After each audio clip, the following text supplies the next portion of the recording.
Okay, my friends, welcome back. It's been a while since I made a video. I've been busy the past 4 months remodeling my bathroom. So this is a Northland module. Just got it yesterday. Somebody dropped it off, wanted me to fix it. Here is the model number here. It's an NM13A. It's an R134A unit. And the customer called in a service company and they told him he had a bad compressor. And we're going to check it out and see what's wrong with it. Maybe you know. Before we do that, I just want to mention, in order to get this thing to run when it's out of the unit, you have to jump out these two up terminals right here, the top one and the middle one, because that's where the thermostat connects to, and that's what turns it on. So if we plug this in, it's going to start up.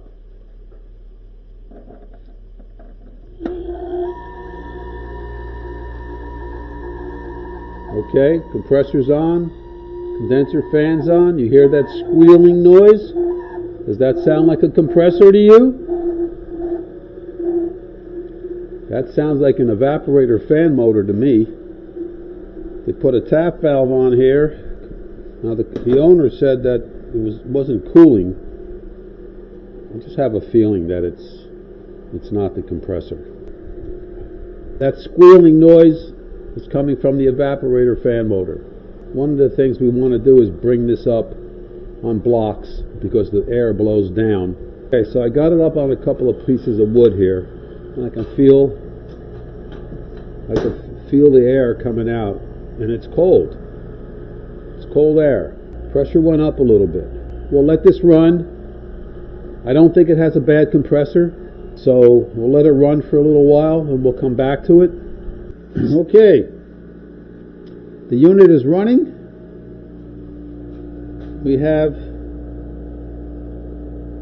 2 pounds, 2 psi, 2 pounds back pressure. This is 134A, that's almost normal. Don't forget, this is like a freezer temperature, and the refrigerator section gets its cold air from the freezer. There's only one evaporator on here, so it's basically freezer temperature. And so 2 pounds back pressure for 134A, kind of like in the normal range, and I could feel the air coming out of there in the back. It's really cold. So I don't think this thing has a bad compressor. And the original noise that we heard when we first started it up is coming from in here, which is the evaporator.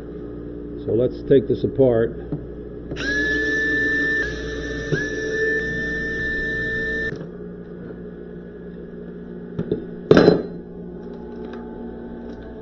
So here you can see I don't know if you can see that, but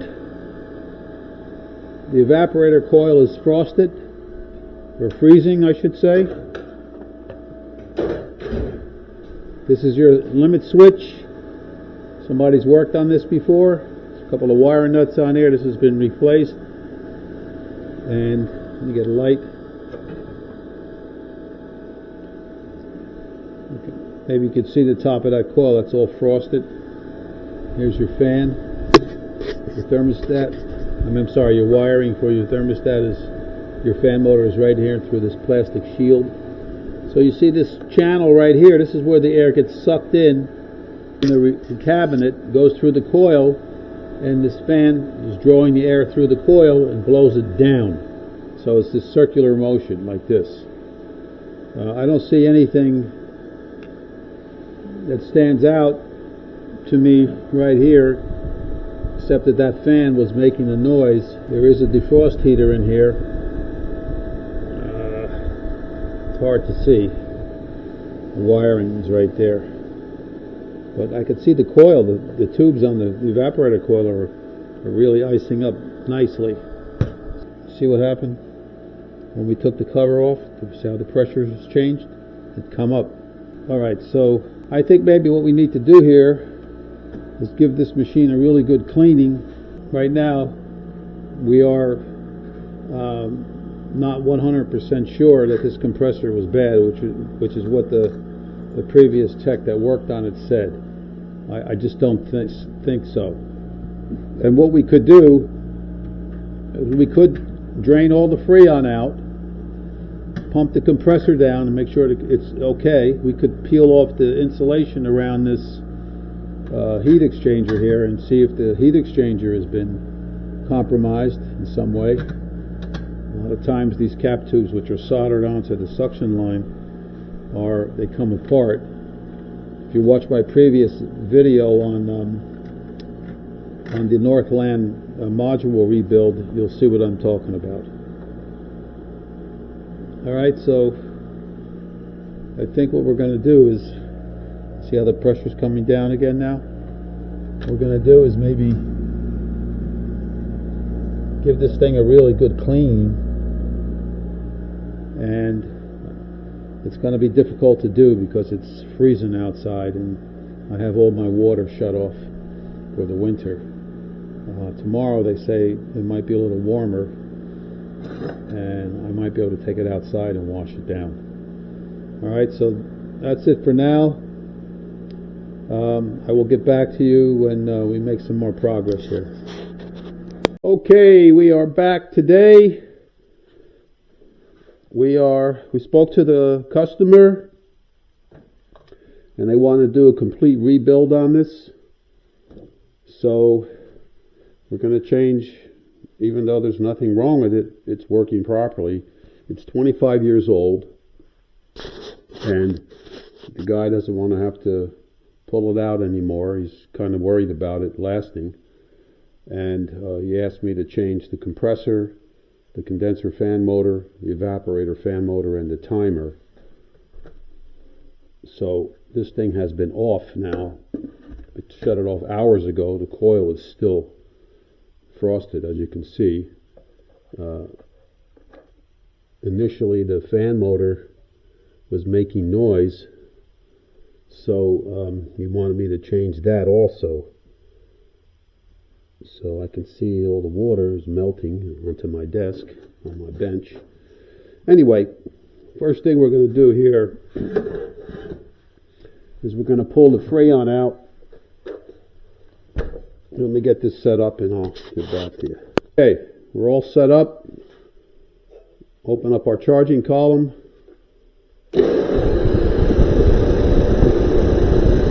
See how much gas comes out of that. We're also going to remove this insulation here. Check the heat exchanger.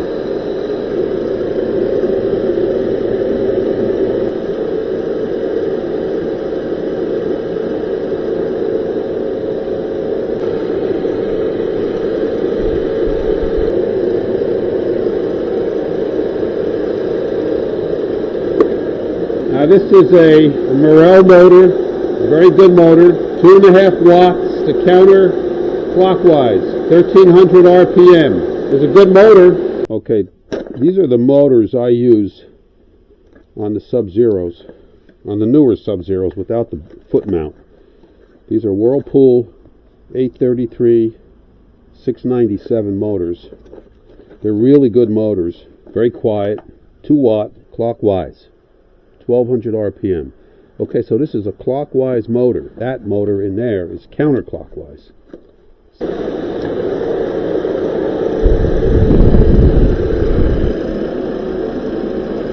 Alright, I'm going to shut this down.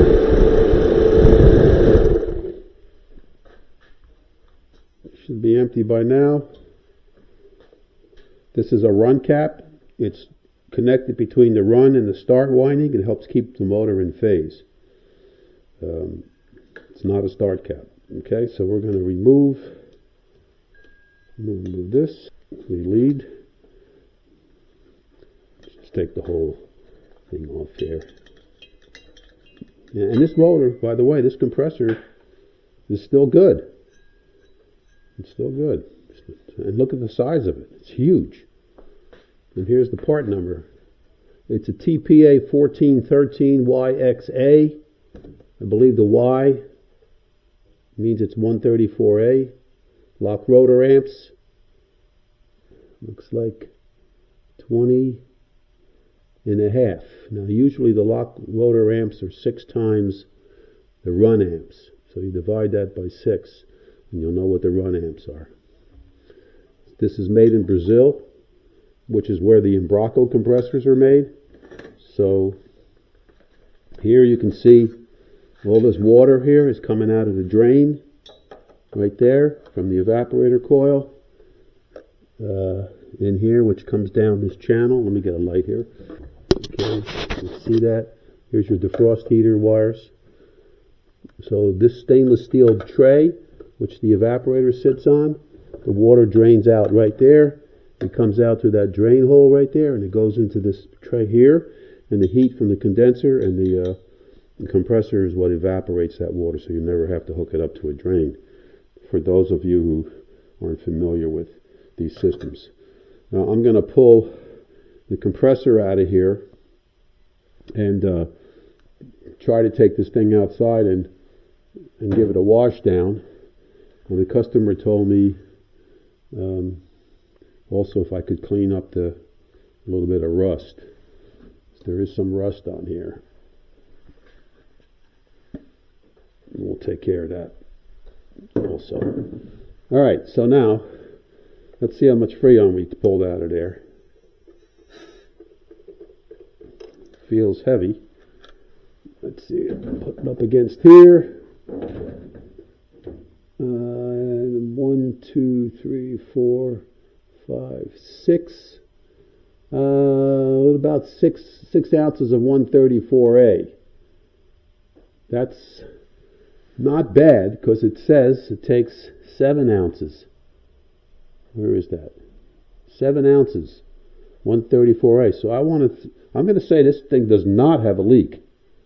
And the refrigerant, look how clear it is. It's clear. There's no internal damage. So I think we have a really good unit here. It's been running for 25 years. That's a pretty good run. Put this away. Okay, let's get these things disconnected.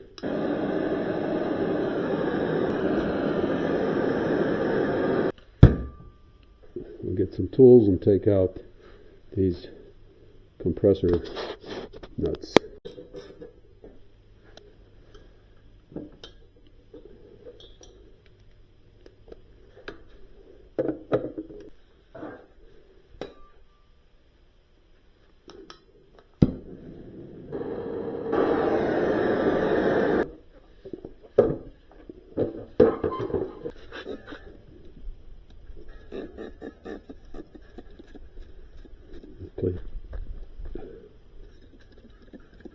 I'm going to put a little plugs in here so we don't get any water. I'm not going to pull a vacuum on it anyway, but just in case.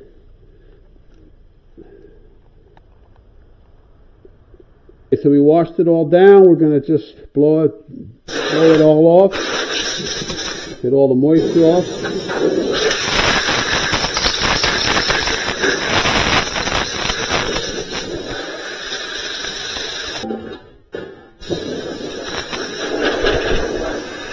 Okay, so we got it all cleaned up. It's all dried out. I put a 2x4, a block of wood under here to hold the weight from to put the compressor on, because I have this thing up on blocks. The condenser fan motor, I couldn't find a 2-watt, 2.5 watt counterclockwise motor, so I'm going to use a sub-zero clockwise motor, but what I did do is I ordered a 9-inch clockwise blade. This motor is a counterclockwise motor, and it turns this way. So what it does, I mean, it doesn't look like a counterclockwise blade to me, but it scoops the air and it pulls it through the condenser through this way. If you had a clockwise motor on here and you put this blade on it, it would push the air through, and that's okay. It would still work. But if this gets dirty, how do you clean it? So that's the logic behind that. When we get the blade comes in, we'll put a new motor with the new blade, and I'll show you how to do that. In the meantime, I'm going to use this Embraco compressor. This is a a 1200 BTU, 1/3 horsepower compressor. It's got a start cap on it, and we got new motor mounts and sleeves. So that's our next project. Okay, so I put the mounts on the compressor, but before I install the compressor, I always check it, make sure it runs. So I'm going to pop out this plug for the high side. I can feel the nitrogen coming out of there. I'll leave the suction plug in for now. That's also a process, and we're going to plug it in and make sure it starts up. Yep, here she goes. Okay, just as a precaution, because you drive around with these things bouncing around in your truck, and sometimes they could get damaged. So as a precaution, that's just one of the things that I do. You wouldn't want to install the whole thing and then plug it in and find out the compressor's seized or something. And that's happened to me, believe it or not. So it could happen. For an extra minute it took to do that, it's well worth it. Alright, so let's get this thing mounted and start working on the tubing. We're going to pull out that piece of discharge line right here, connect it to here, and then the suction line, of course, is right here, and we'll finagle that into there. Stand by. Okay, we're going to take off this discharge line here and reuse it. This is your discharge line. This is Stay Silv by Harris, 45. There's also Stay Silv 50 or 60. This is what I use. That's 1/16 diameter. For this kind of work, that's all you really need. This actually. We'll just turn that around. And now for the, this is the process port. We're going to put that in here. Alright, now we need a piece of 5/16 tubing to go from here into here. I'm going to put a nice 90-degree bend on here. I think we should cut this down some more. Try to get that in as far as we can. So we want to have about, we're going to cut off maybe 5/8 of an inch.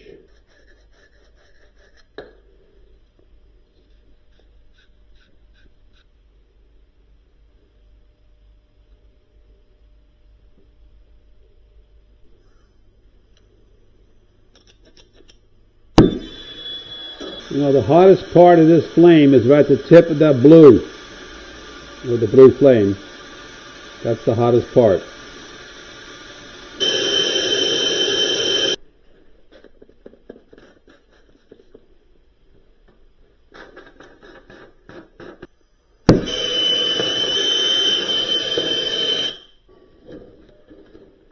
And it's a little close. Okay, so I'm using my flaring block here with the 3/8, because the port on the compressor is 3/8, and I just want to tweak it a little bit. I don't want to bend the tubing here. I just want to bend the port. So I got it a little bit. Hopefully it'll be enough clearance so it doesn't hit that wall. Yes, you see? Perfect. All right, nuts and bolts on there.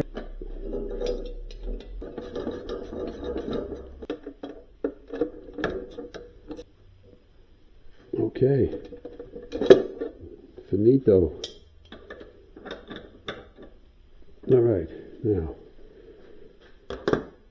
we can solder these together because we can still get this condenser back in here through the top, like this, after we put the new condenser fan motor and blade on there.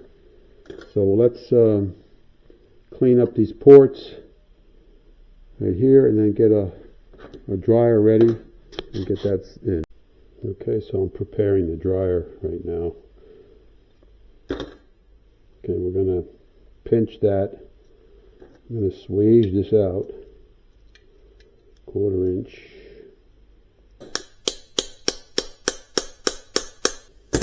What we'll do is we'll cut this down so we can get this up a little higher, and then we'll tweak it this way,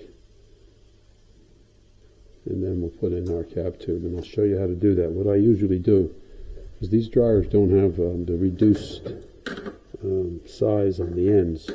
What I'll do is I'll put this little awl in here, and then I'll squeeze it with the pliers like that. See? We got our cap tube in there. Alright, so let me get this all ready and get the battery charged. Okay, we are completely sealed off here. I mean, we have to check for leaks, but everything's been soldered.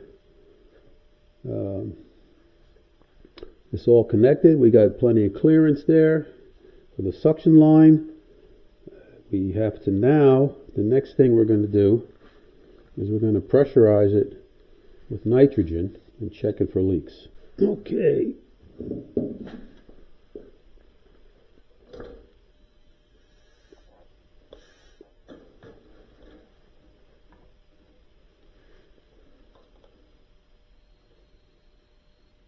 £150 should be enough to pressurize it.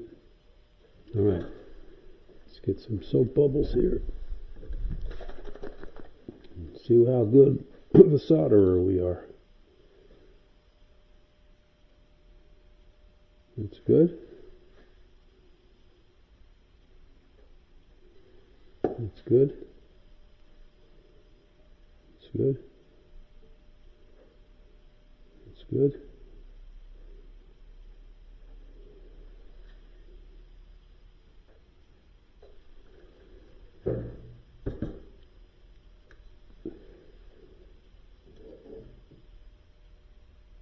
See that little bubble?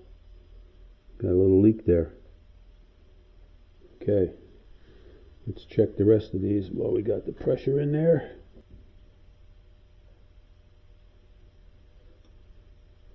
Okay, looks like we got one little leak here. So we're going to have to resolder that line there. Always keep an eye on where that flame is going. You don't want to burn anything. Alright, we'll give that a shot.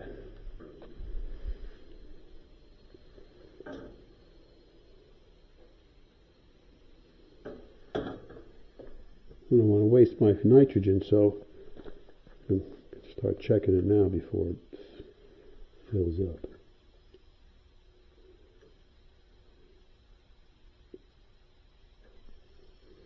So far, so good.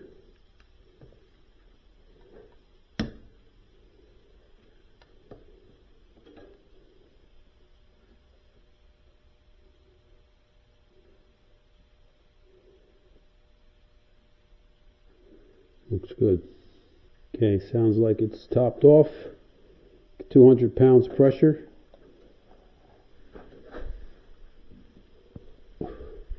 Try one more time.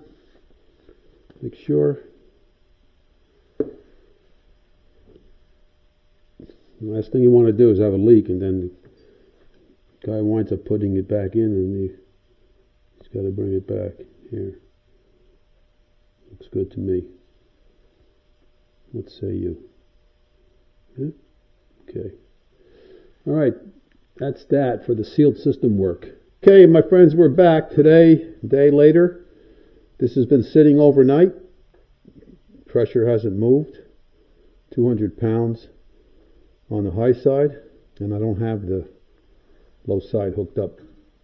I'm charging it. I pressurize it through the low side using the high side gauge. I didn't want to ruin my low gauge. Anyway, this is where we're at. We seem to be okay as far as the leaks are concerned. There's no leaks. So now, what we need to do We do have to change this timer. Not only is it broken, but it's also, customer asked me to change it. So we're going to put a new timer in here. This is a 6-hour timer. And then we're going to remove the evaporator fan motor and replace that. If we can find that little nut there. Let's see.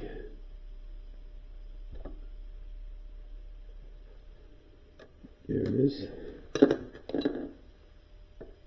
I'm going to use a 1/4-inch ratchet. Now this, you only have to loosen these screws. There seems to be a notch in the bracket. It makes it easier to pull out.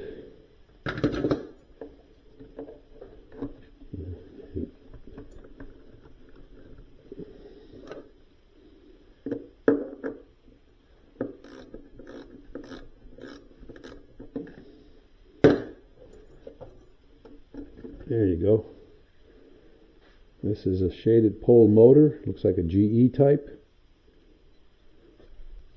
There's a little rubber bushing back there to hold that center. This is a clockwise motor.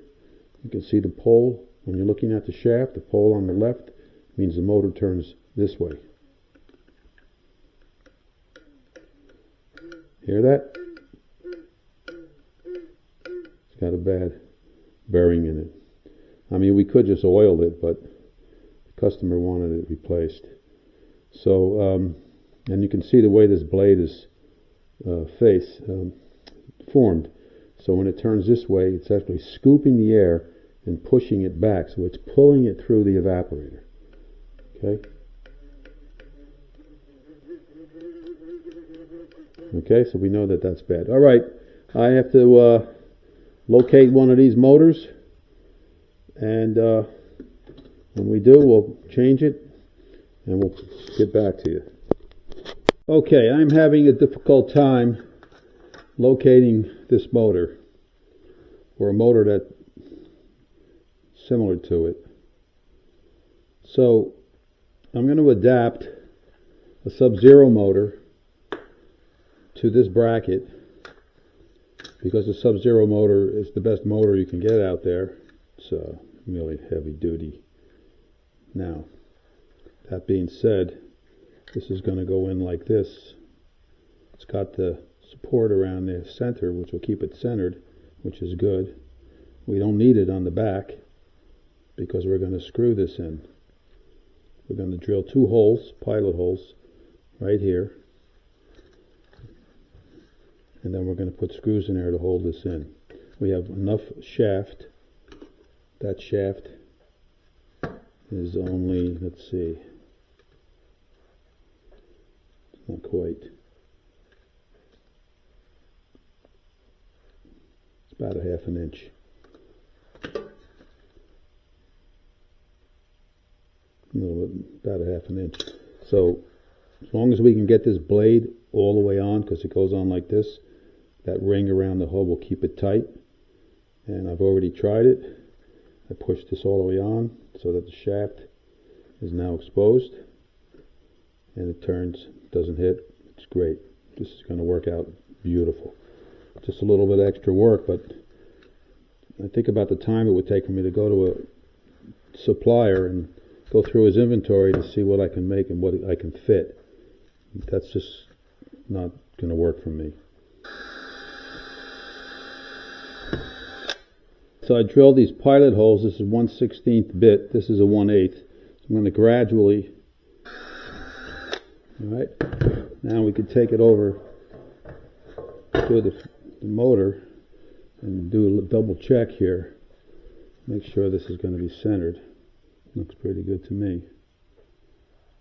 Okay, so I was able to cut down those bolts I had with a carbide cutter, and I drilled out the holes in this bracket 13/64.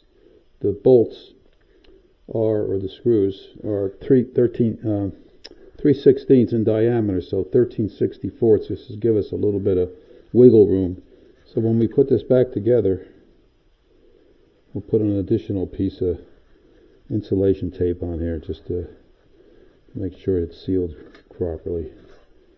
This goes in there like that. It's got a little cutout on it, so it snaps in.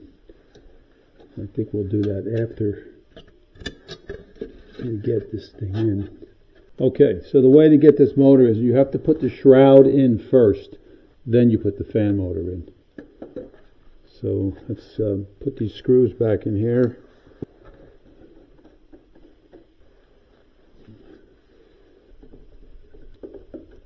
Okay, we are back with an update here.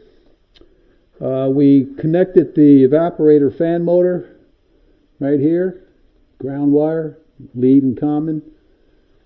Got this plug back in here the way it's supposed to be. That's good. And we also put a new timer in here. And the only thing we're waiting for right now is the condenser fan blade to come in the mail. I'm not going to get that until Friday, the 3rd of January.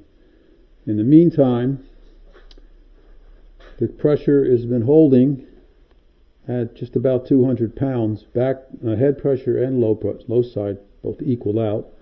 So and it's been like that for 2 days. So I'm pretty confident that we are sealed. Okay, my friends, we are back after about a week waiting for this new fan blade to come in. As you can see here, the pressures have been holding, so we're pretty confident that we don't have any leaks. So now I ordered this new condenser fan blade from Supply House. It's made by Packard. Here's the part number, A63906. This is for clockwise rotation. This, as I have said before, is a counterclockwise motor with a counterclockwise blade. And you can see here the pitch is different. So that's the easy part. The problem we have right now, I just came upon this, was that if you notice the brackets for this fan motor are in a different location. And here is the motor that we want to use, which is the Whirlpool motor, the 2-watt, 1200 RPM Whirlpool motor. That's the 833-697. And you notice where the mounting holes are. Those are not in the right place. So how do we fix that? Because we can't get this motor. At least I haven't been able to find one. So we have to adapt this motor to this frame. And the only way I can see doing that is by removing these, at least 2 of these brackets, and remounting them on the frame somewhere so that we can use that motor. So if we take this off,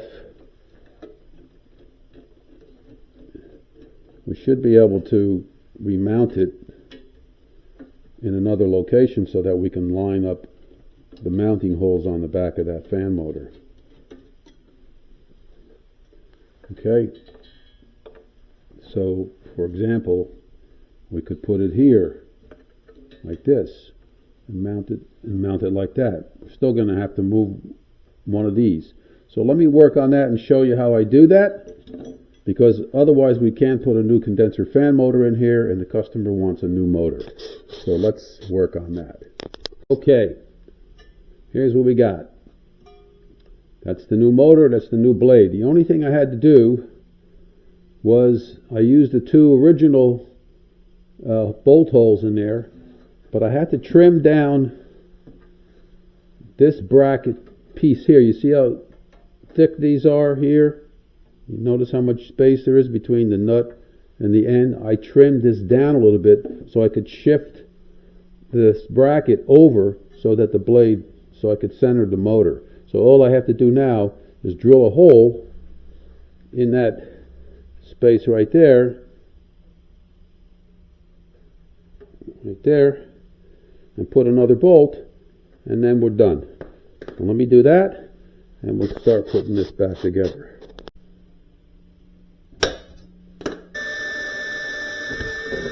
You know, these modifications could be made out in the field, so as long as you have the right tools. You'll need a drill, of course, and some bits, and also a little bit of a tin snip. I'll show you what I used. I used this to trim that piece down. Okay, let's see what we got here. This is the bottom right here. I want to keep the wire up away from the water area. There you go. That's centered. So now this goes in like this.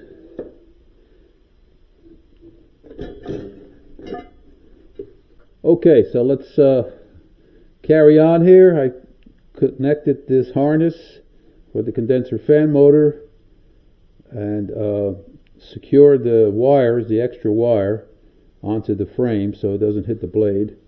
Also, the filter dryer, there's a space here so it doesn't vibrate against that bracket there. I put this piece of vinyl tubing to keep these two lines from rattling together. So now we are basically finished. The next thing we have to do is drain all the nitrogen out, pull a vacuum, and weigh the gas in. The evaporator fan motor's all set up, new timers in. I think we're good to go. Okay, here's what we've gotten done so far. I drained all the nitrogen out, secured the condenser fan motor, so that's it. We're ready to start it up and make sure everything works, and then we're going to charge it. So let's see. Let's close all these. I'm going to leave the high side system open. Close my valves. We got our jumper wire in there. And okay, so we got the unit up and running. I feel air being pulled through the condenser.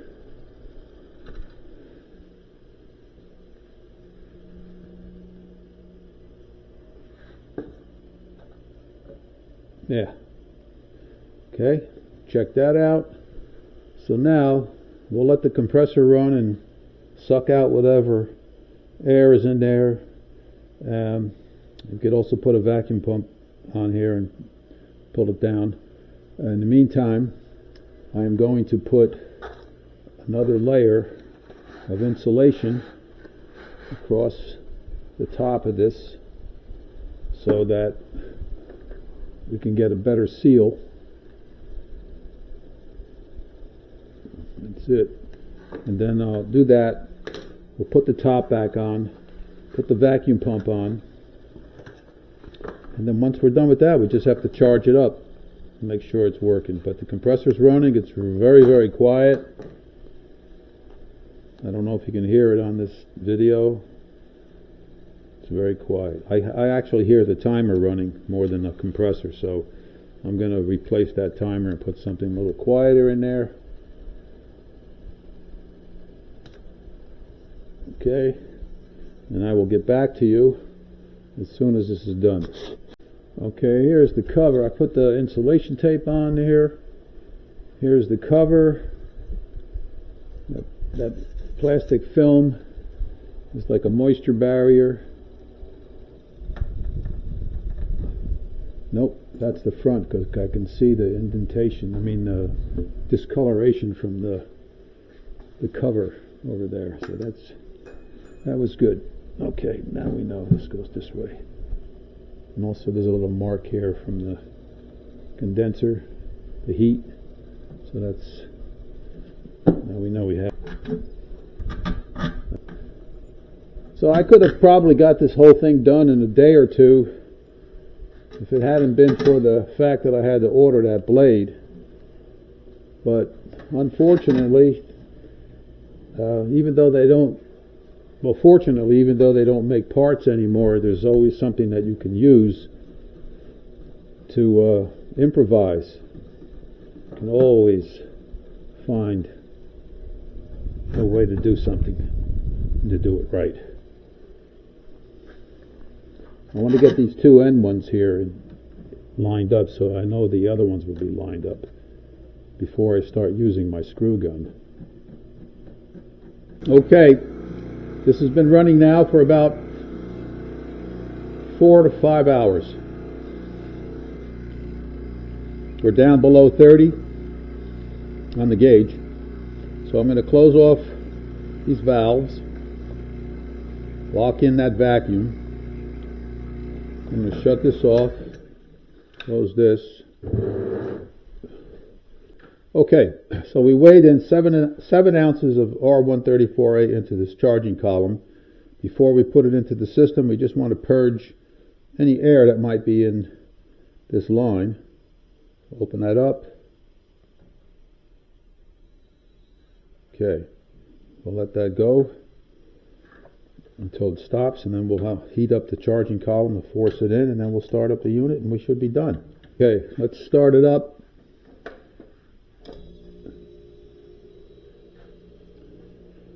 That'll suck in the gas, the vapor. I cannot hear that compressor running. It's so quiet. It's one of the things I like about the Embraco compressors. They're really quiet. What I hear right now is I only hear the condenser fan motor running and the evaporator motor.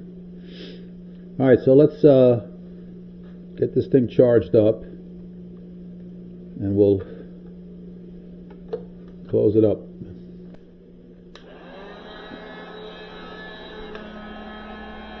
Okay, so all the Freon has now been transferred from the charging column into the compressor. You can see the gauge is going down. It's sucking whatever remaining refrigerant is in there, and it's resting right now at about 7 pounds, 6 or 7 psi, which is good for this particular unit. All right, let's let that run, make sure it's okay, and pull them down in temperature. Okay, my friends, finito. We're all finished. We got it all back together. It's nice and quiet. Fan's running. Air's coming out. I had to modify this cover a little bit because the start capacitor was sticking out a little bit too much, and I believe there's a grill that goes right on front of the refrigerator. I didn't want that to touch. So I modified the cover here a little bit, and I also remounted the capacitor. Made a little bracket here, attaches to the stud that holds the compressor on. Should be okay and not in the way of anything else. So that's about it. And what we're going to do now is call up the customer and tell them it's ready, and they're going to patch up some of this little bit of rust spots on here and let it run. But that's it. So this is our second video on Northland module rebuilds. And I have another one coming in soon from Michigan that I'll be doing. So stand by, and we'll be back.